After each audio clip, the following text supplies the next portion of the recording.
फिर इतना complicated tax regime कर दिया एमएसएमईज के लिए और इतनी ज्यादा लीगल कंप्लायंसेस कर दी एमएसएमईज के लिए कि या तो वो डाउन स्केल कर रहे हैं अपना बिजनेस या बिजनेस बंद कर रहे हैं।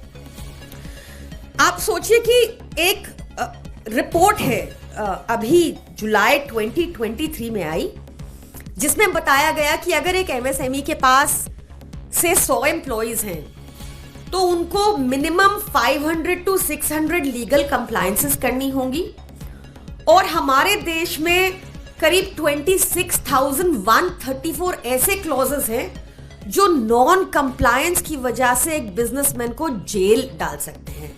इस रिपोर्ट का नाम है gelled for doing business in India.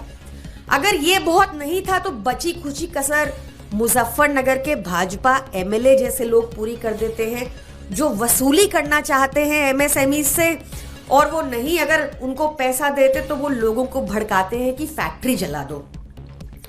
और बची खुची कसर अगर ये 26,134 क्लॉजेस इनफ नहीं थे जिसके तहत जेल हो सकती है व्यापारी को, तो उन्होंने पीएमएलए जैसा लॉ ले आए।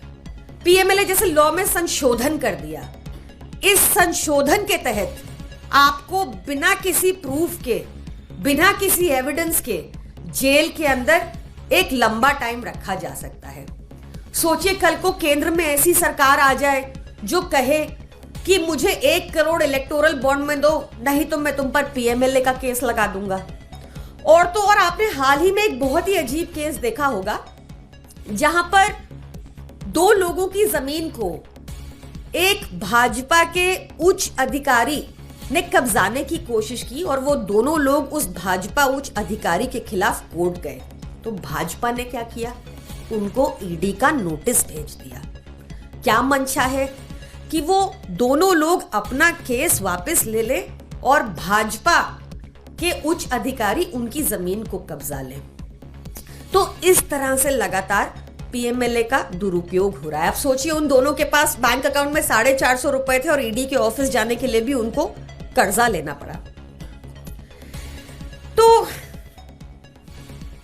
अगर भाजपा सीरियस है, जो मैन्युफैक्चरिंग का आंकड़ा 13.32% पहुंच गया है, तो एक क्वार्टर के रिजल्ट को इस तरह सेलिब्रेट ना करे कि हमने तो पूरी दुनिया को ही जैसे मैन्युफैक्चरिंग में पिछाड़ दिया हो। सच को एक्नॉलेज करें। और क्योंकि भाजपा में आज अभाव है लीगल, इकोनॉमिक और फाइनेंशियल जूरिस्प्रूडेंस का, तो उनको अरविंद केजरीवाल जी को कंसल्ट करना चाहिए। उनको अरविंद केजरीवाल जी को कंसल्ट करना चाहिए क्योंकि जैसे दूसरी बार हमारी जब दिल्ली में सरकार बनी 2015 में, तो उन्होंने आते ही वैट कम कर दिया, जिस वजह से रेवेन्यू जनरेशन हुआ, व्यापारियों का ट्रस्ट बढ़ा, क्योंकि उन्होंने देखा कि उनके टैक्स का पैसा अरविंद केजरीवाल जी की सरकार स्वास्थ्य में, हेल्थ में, एजुकेशन में, इंफ्रास्ट्रक्चर में, डेवलपमेंटल वर्क्स में लगाती है। तो उनका ट्रस्ट बढ़ा। वैट कम होने की वजह से वो भी पूरा टैक्स देने लगे। एक अच्छा एनवायरनमेंट मिला। रेड कल्चर बिल्कुल बंद कर दिया दिल्ली में। पहले बहुत रेड्स होती थी, रेड कल्चर को बिल्कुल बंद कर दिया गया दिल्ली में, और इससे इन्वेस्टर का ट्रस्ट बढ़ा, इससे बिजनेसेस का ट्रस्ट बढ़ा। तो बहुत जरूरी है कि मैन्युफैक्चरिंग को दोबारा से फोकस में लाया जाए। अरविंद केजरीवाल जी से केंद्र सरकार कंसल्ट करे ताकि मैन्युफैक्चरिंग भी बढ़े और केंद्र सरकार को भ्रमित आंकड़े पेश करने की जरूरत ना हो और देश की करेंसी भी संभले। Thank you.